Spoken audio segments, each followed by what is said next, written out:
तो हम लोग भाग 1 और भाग 2 देख चुके थे। भाग 1 में संघ एवं राज्य क्षेत्र जो आर्टिकल 1 से लेकर आर्टिकल 4 तक था। दूसरे भाग में था नागरिकता भाग आर्टिकल 5 से लेकर आर्टिकल 11 तक। उसके बाद हम लोगों ने देखा नागरिकता सुरक्षा अधिनियम 1955। अब हम लोग बात करने जा रहे हैं मूल अधिकार की, जो भाग 3 में है। ये आर्टिकल 12 से लेकर आर्टिकल 35 तक है। मूल अधिकार मूल अधिकार देश में रह रहे व्यक्ति को विशेष अधिकार हो सकता है, विशेष अधिकार होता है। ये इसकी मेन चीज़ क्या होती है कि ये आपको बाय बर्थ मिल जाता है। आप पैदा होते ही आपको मूल अधिकार मिल जाते हैं। नागरिकता में आपको 18 साल तक का वेट करना होता है, जो ये बाय बर्थ होता है, इसीलिए नैसर्गिक अधिकार भी कहते हैं। नैसर्गिक अधिकार, मूल अधिकार को नैसर्गिक अधिकार भी कहते हैं। इसमें 12 से लेकर 35 तक, अनुच्छेद 12 से लेकर 35 तक होते हैं। मूल अधिकार का पहला अनुच्छेद 12। अनुच्छेद 12 में मूल अधिकार की परिभाषा के बारे में बताया गया है। मूल अधिकार की परिभाषा क्या है? मूल अधिकार की परिभाषा है कि मूल अधिकार वह अधिकार है जो देश में रह रहे व्यक्ति को दिया जाता है, जिसके अंतर्गत अगर आपके पास मूल अधिकार है तो आपको कोई फालतू में सज़ा नहीं दे सकता है। आपके पास किसी की आलोचना या किसी का समर्थन करने का अधिकार होगा। आपके पास चारों तरफ घूमने का अधिकार होगा। आपको धर्म की आज़ादी होगी। आपके पास शैक्षणिक संस्थान खोलने का अधिकार होगा। आपको हर प्रकार के अधिकार दिए जाएंगे। अनुच्छेद 13 कहता है कि भारत का संविधान था वो 26 जनवरी 1950 को लागू हुआ, लेकिन कुछ नियम थे जो 26 जनवरी 1950 से पहले भी थे। तो कुछ अच्छे भी थे, कुछ बुरे भी थे। तो अनुच्छेद 13 अल्पीकरण कहता है कि संविधान लागू होने से पहले कुछ नियम जो अभी भी लागू हैं, और संविधान लागू होने के बाद बने कुछ नियम जो अभी भी लागू हैं, अगर ये नियम किसी के मूल अधिकार का हनन नहीं करते हैं तो ये लागू रहेंगे। और संविधान लागू होने के बाद में भी अगर कोई नियम बना है लेकिन वो किसी के मूल अधिकार का हनन कर रहा है तो वह नियम रद्द कर दिया जाएगा। और ये नियम रद्द करेगा कौन? ये नियम रद्द करेगा सुप्रीम कोर्ट। पहले भारत में बहुत ऊटपटांग नियम थे कि दलित लोग स्कूल में नहीं जाएंगे, पढ़ने नहीं जाएंगे। अगर स्कूल में पढ़ने जा रहे हैं तो वो क्लासों में नहीं बैठेंगे, क्लास में बैठ रहे हैं तो पानी नहीं पिएंगे। कहते हैं कि इससे जो उच्च वर्ग के लोग थे वो मतलब अछूत हो जाते थे या शुद्ध नहीं रह जाते थे। ये लोग अशुद्ध होते थे, वो शुद्ध होते थे। तो इसमें एक चीज़ बताइए कि जैसे कि दलित अशुद्ध है और उच्च वर्ग के लोग शुद्ध हैं, तो अगर दलित उन्हें छू रहा है तो वो अशुद्ध हो रहे हैं, लेकिन वो इन्हें छू रहा है तो ये शुद्ध नहीं हो रहे। एक चीज़ बताइए, जैसे कि कोई बैटरी है, बैटरी को ट्रांसफार्मर लगाओ, बैटरी फट जाएगी। ऐसा थोड़ी होगी ट्रांसफार्मर फट जाएगा, तो बड़ा कौन? ट्रांसफार्मर। अगर दलित के छूने से ब्राह्मण या उच्च वर्ग के लोग अशुद्ध हो रहे हैं और ब्राह्मण के छूने से दलित शुद्ध नहीं हो पा रहा, तो बड़ा कौन? तो ऐसे ही बहुत सारे उटपटांग नियम थे जो बाद में बंद कर दिए, क्योंकि ये किसी के मूल अधिकार का हनन कर रहे थे। जैसे कि भारत में था, एक होता है तलाक ए बिद्दत। मुसलमान में होते हैं कि 3 तलाक होता है, कि तलाक ए बिद्दत। तलाक 3 प्रकार के होते हैं, तलाक ए हसन, तलाक ए अलहसन, तलाक ए बिद्दत। जो सुप्रीम कोर्ट ने मना किया है वो 3 तलाक बंद किया है, मतलब तलाक ए बिद्दत, इंस्टेंट 3 तलाक। इसमें क्या है कि आप किसी को भी 3 बार तलाक देते हैं, वो ख़त्म, आपकी कोई संबंध नहीं है, आपके मतलब तलाक हो जाएगा। और जो तलाक ए हसन और तलाक ए अलहसन है, इसमें ये अभी भी लागू है। तो इसमें बताया गया है कि आपको आर्टिकल 21 में बताया गया कि आपको जीने का अधिकार है, जीने का अधिकार है और ससामान्य जीने का अधिकार है।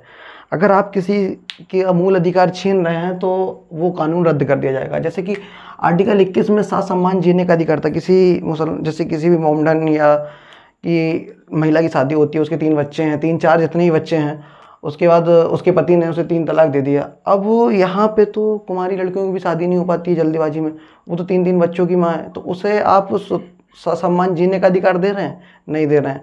तो इसीलिए सुप्रीम कोर्ट ने ये देखा, जो 3 तलाक था ये 1935 में अंग्रेजों ने इसे मान्य कर दिया। जो 3 तलाक, इंस्टेंट 3 तलाक है, तब बोले तो तलाक ए बिद्दत, इसमें ये इस्लाम के भी मूल कानून में नहीं है, जिसे शरीयत का कानून कहते हैं। ये इस्लाम में 12वीं सदी में आया था। तो आप उस महिला के ससम्मान जीने का मूल अधिकार छीन रहे हैं, तो सुप्रीम कोर्ट ने इसे बंद कर दिया। इसमें क्या है, आप अंधाधुंध संसद को भी रोकती है कि आप कोई भी ऐसा कानून नहीं बनाइए जो किसी के मूल अधिकार छीन रहा है।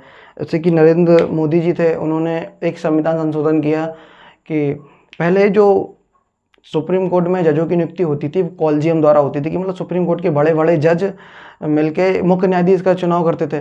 लेकिन मुख्य न्यायाधीश और जो सुप्रीम कोर्ट में और जज हैं उनका चुनाव करते थे कि कौन होगा कौन नहीं होगा। अब नरेंद्र मोदी जी ने एक संशोधन किया कि जो सुप्रीम कोर्ट में जजों की नियुक्ति होगी वो न्यायिक नियुक्ति से होगी, मतलब कॉलेजियम व्यवस्था से नहीं होगी।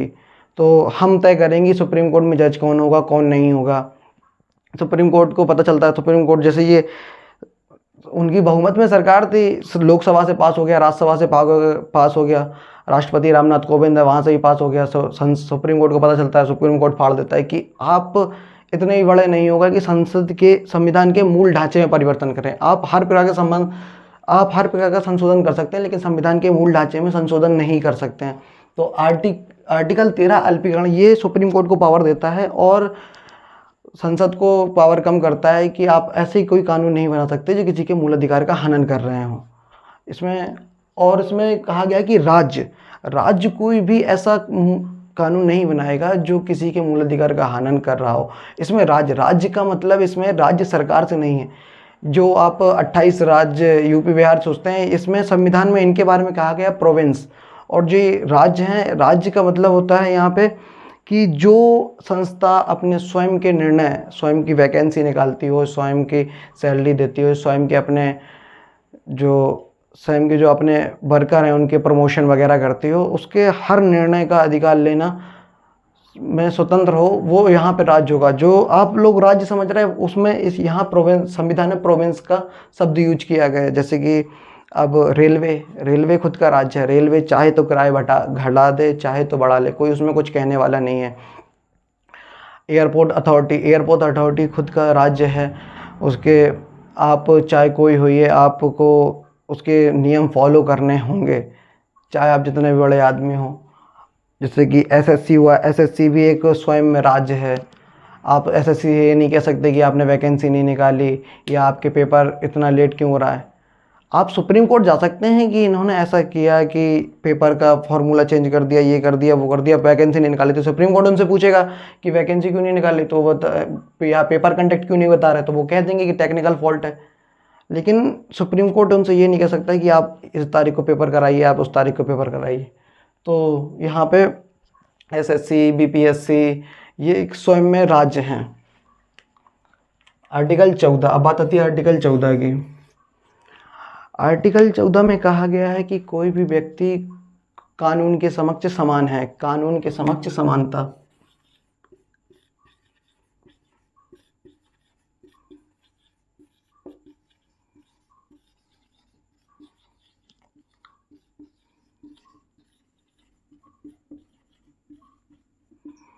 चाहे आप इस देश के एक भिखारी हों या चाहे इस देश के प्रधानमंत्री हों, आपको अगर सब कानून की नज़र में समान है। आप उसी कटघरे में एक मुजरिम खड़ा होगा, उसी कटघरे में एक चोर खड़ा होगा, उसी कटघरे में देश के अगर प्रधानमंत्री कोई कार्य करते हैं तो उसी कटघरे में प्रधानमंत्री खड़े होंगे।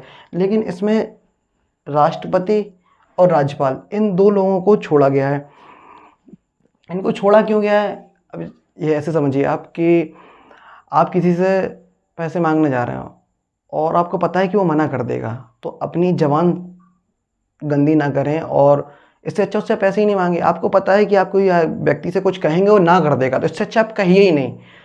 जो राष्ट्रपति और राज्यपाल होते हैं इनके पास, जैसे कि आपने इन्हें सज़ा सुनाई, तो इनके पास आपने इन पे मुकदमा किया, इनके ऊपर केस चला, उसके बाद आप इनकी सज़ा सुनाई गई। सज़ा सुनाने के बाद इन दोनों लोगों के पास अधिकार होता है कि अपनी सज़ा स्वयं माफ़ कर दें।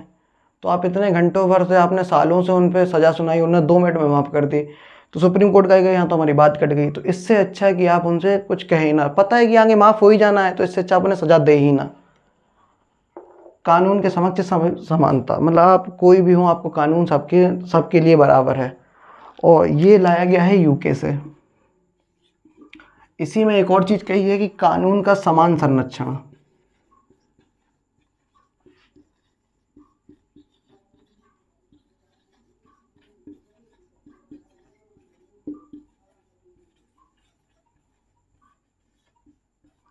इसमें बोला गया कानून का समान संरक्षण, मतलब कानून के समक्ष तो सभी समान हैं, लेकिन कानून की समझ से सभी समान है ये बोला गया है, कानून की समझ से समानता में, जो यूके से लाया गया है। इसमें कानून का समान संरक्षण, इसका मतलब क्या होता है? इसका मतलब होता है कि अब जैसे सुप्रीम कोर्ट का जज है, कानून की समझ से समानता है, अब वही आपसे भेदभाव करने लगा तो आप क्या करेंगे? तो मतलब इसमें ये बताएगा कि कानून की समझ से समानता, लेकिन आप सभी कानून के लिए बराबर हैं, लेकिन कानून भी आपको एक बराबर दृष्टि से देखेगा। इसका है कानून के समक्ष संरक्षण, ये लाया गया है यूएसए से। तो अनुच्छेद 14 में क्या था कि कानून के समक्ष समानता, ये यूके से, और कानून का समान संरक्षण ये यूएसए से लाया गया है। अब बात आती है भाग 15 की, अनुच्छेद 15 की। अनुच्छेद 15 में कहा गया है कि जाति, धर्म, लिंग, जन्मस्थान,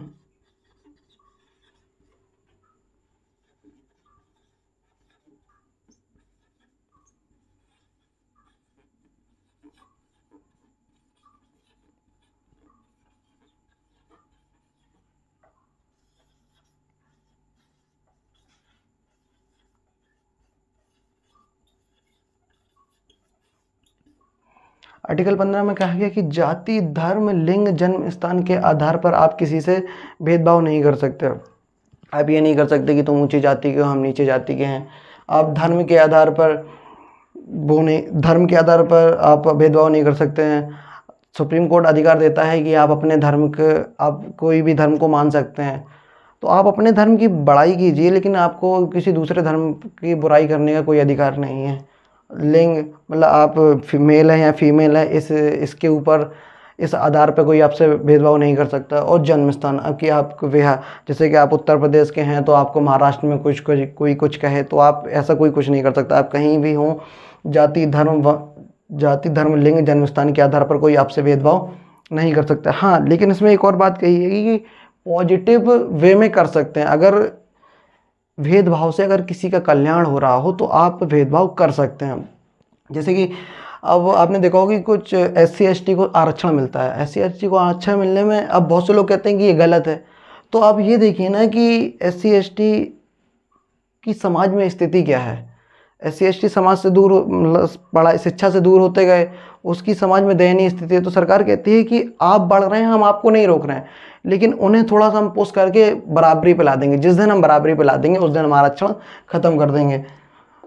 धर्म के आधार पर तो किसी को आरक्षण मिलता ही नहीं है, और ना आप लिंग और जन्म स्थान के आधार पर किसी के आधार पर आप भेदभाव किसी के साथ नहीं कर सकते हैं। हाँ, लेकिन पॉजिटिव वे में कर सकते हैं।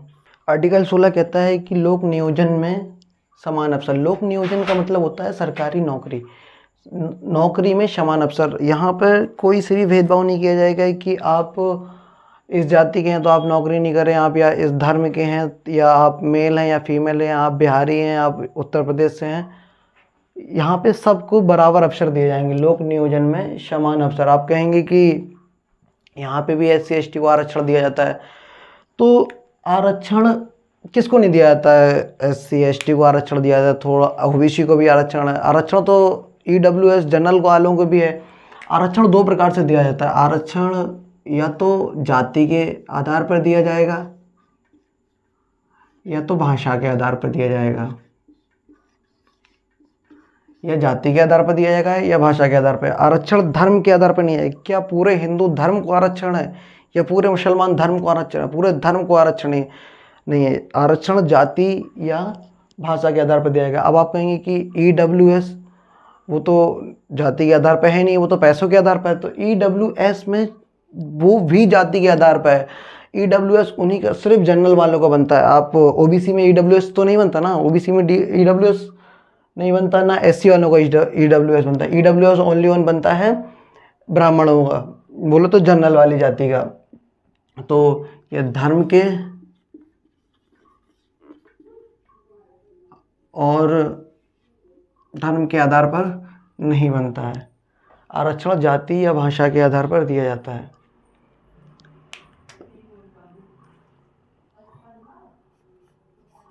आर्टिकल 17 कहता है अस्पृश्यता का अंत।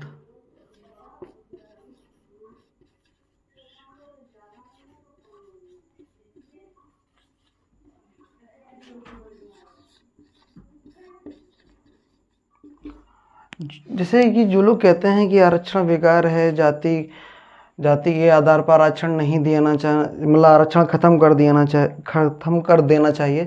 तो एक काम करो ना कि जाति ही खत्म कर दो, क्योंकि आरक्षण तो जाति के आधार पर दिया जाता है। ना रहेगा बांस ना बजेगी बांसुरी। जाति के आधार पर आप आरक्षण दे रहे हो तो आप जाति ही खत्म कर दो, आपका आरक्षण बचेगा नहीं। सब एक समान हो जाएंगे ना। किससे फिर आप, ना कोई जाति बचेगी ना फिर कोई आरक्षण बचेगा। 17 में कहता था अस्पृश्यता का अंत। आप छुआछूत नहीं कर सकते कि गांव के एरिया में आप जाएंगे कि अगर ब्राह्मण ऊपर बैठे हैं या कोई भी अदरवाइज जनरल कोई भी ऊंची जात का आदमी अगर ऊपर बैठा है तो दलित वहाँ नहीं बैठेगा, उससे नीचे बैठेगा। और अगर जिस गांव में अक्सर आप लोग देखा होगा, जिस कुएं से जनरल वाले अगर उच्च वर्ण के लोग पानी भरते हैं उसमें दलित वाला नहीं होगा। अगर वो भर रहे होंगे तो पहले वो भर लेंगे, उसके बाद ये जाएंगे। गांव के एरिया में तो बहुत देखने को मिलता है, शहर में थोड़ा कम होता है। शहर में कम क्यों हो गया? एजुकेशन की वजह से। अगर आप एजुकेशन देंगे तो ऑटोमेटिक ही ये सारी चीज़ें ख़त्म हो जाएंगी। इनका मेन कारण है एजुकेशन का अभाव। तो 17 में कहता है अस्पृश्यता का अंत। अगर आप ज़्यादा छुआछात करेंगे या बार बार छुआछात अगर करेंगे तो ये आपके ऊपर SC/ST एक्ट लग जाएगा। SC/ST एक्ट लग जाएगा, आपके ऊपर SC/ST एक्ट लगा दिया जाएगा। अब बात आती है आर्टिकल 18। आर्टिकल 18 में कहा जाता है कि उपाधियों का अंत।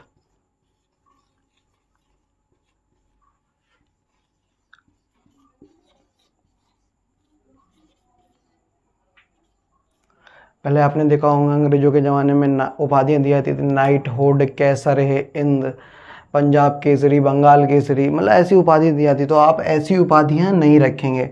ऐसी उपाधियाँ किसी को भी, मतलब आप जैसे कि आपको भारत रत्न मिला तो आप अपने नाम के आगे लिखने लगे भारत रत्न, ये ऐसे आप उपाधियाँ नहीं रख सकते हैं।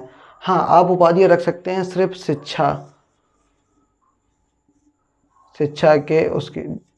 शिक्षा की। जैसे कि पढ़ लिख के आप इंजीनियर बन गए तो आप अपने नाम के आगे ER लिख सकते हैं कि इंजीनियर। और जैसे कि आपकी नौकरी लगी पढ़ने लिखने के बाद तो अब दरोगा थोड़ी किसी का नाम होता है, ये भी उपाधि है। जैसे कोई आ रहा है तो आदमी कहता है दरोगा साहब आ रहे हैं, या आप DM मजिस्ट्रेट से मिलने जा रहे हैं तो आप कहेंगे मजिस्ट्रेट साहब आ गए। या किसी कॉलेज में गए तो आप कहेंगे प्रोफेसर सर अभी आए नहीं है या इतनी देर बाद आएंगे। तो वो आपकी उनकी उपाधि है, वो शिक्षा से संबंधित उपाधि है। तो शिक्षा से संबंधित आप उपाधि रख सकते हैं। जैसे आप JEE का एग्ज़ाम देके आपने IIT क्लियर किया, आपको IIT मद्रास कॉलेज मिला, आपने वहाँ से बीटेक की, तो आप बीटेक किए तो आप अपने नाम के आगे ER लिख सकते हैं, मतलब इंजीनियर। आप शिक्षा से संबंधित उपाधियाँ रख सकते हैं,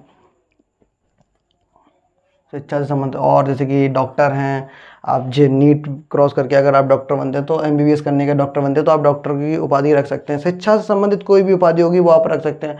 इंजीनियर, प्रोफेसर, मेजर, कर्नल, ये इनकी शिक्षा से संबंधित उपाधियाँ। पढ़ के बन रहे हैं, शिक्षा से संबंधित उपाधि है। इंजीनियर आप बीटेक करने के बाद ER आगे लगा सकते हैं, पीछे BR लगा सकते हैं, मतलब इंजीनियर, ER से इंजीनियर, VR से बेरोजगार।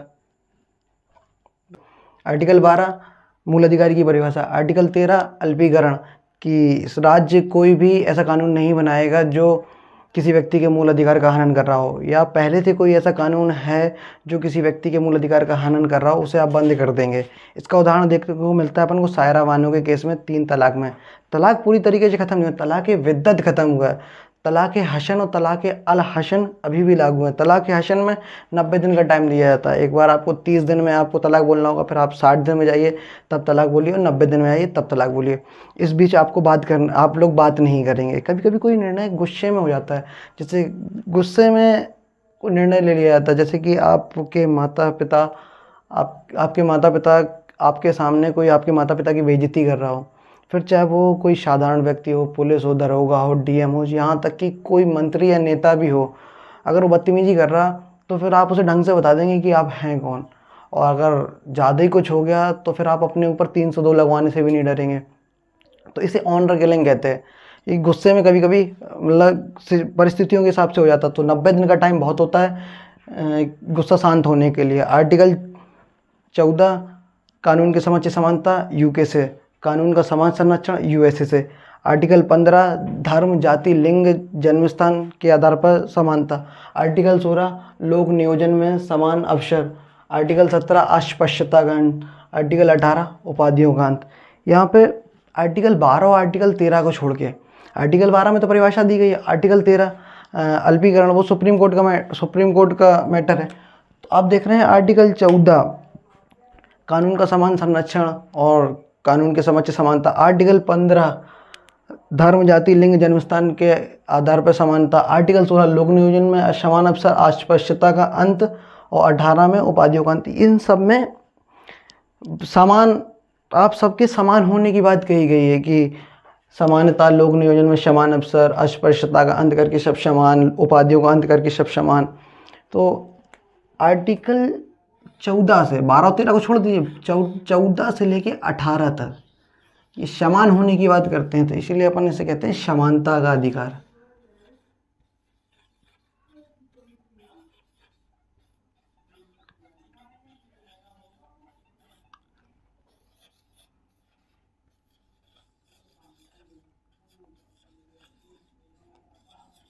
हमारे मूल संविधान में 7 प्रकार के मौलिक अधिकार थे, जिसमें से संपत्ति का अधिकार को हटा दिया गया, तो अब 6 हैं। 6 मौलिक अधिकार में एक पहला मौलिक अधिकार था समानता का अधिकार है, आर्टिकल 14 से लेके आर्टिकल 18 तक। तो हम लोग कहाँ तक पहुँच गए? आर्टिकल 18 तक। भाग 1 संघ एवं राज्य क्षेत्र। आर्टिकल 1 भारत राज्यों का संघ है। आर्टिकल 2 विदेशी राज्य को मिला लो। आर्टिकल 3 वर्तमान में मौजूदा राज्य में आंतरिक तोड़ फोड़ कर सकते हैं कि राज्य का नाम बदल सकते हैं। 2 राज्य को मिला के एक राज्य के मिला के 2 राज्य कर सकते हैं। आर्टिकल 4 जब संसद 2 या 3 का प्रयोग कर रही हो तो उसे आर्टिकल 368 के बाहर रखा जाएगा। इसमें राष्ट्रपति कोई हस्तक्षेप नहीं कर पाएंगे। आर्टिकल 5 संविधान भाग 2 में नागरिकता में आर्टिकल 5 प्रारंभ में नागरिकता। आर्टिकल 6 पाकिस्तान से आए लोगों को नागरिकता। आर्टिकल 7 भारत से पाकिस्तान गए तथा पाकिस्तान से दोबारा भारत आए लोगों को नागरिकता। आर्टिकल 8 विदेश यात्रा की आज़ादी। आर्टिकल 9 बाहर की नागरिकता, दूसरे देश की नागरिकता लेने पर हमारे देश की नागरिकता स्वतः ही समाप्त कर दी जाएगी। आर्टिकल 10 आपकी नागरिकता फालतू में नहीं छीना गया, बोले तो नागरिकता का सुरक्षा। आर्टिकल 11 नागरिकता संबंधी कानून संसद बनाएगी। आर्टिकल 12 मूल अधिकारियों की परिभाषा। आर्टिकल 13 अल्पीकरण। आर्टिकल 14 कानून के समान संरक्षण, कानून के समक्ष समानता। आर्टिकल 15 जाति, धर्म, लिंग, जन्मस्थान के आधार पर समानता। आर्टिकल 16 लोक नियोजन में समान अवसर। आर्टिकल 17 अस्पृश्यता का अंत। आर्टिकल 18 उपाधियों का अंत।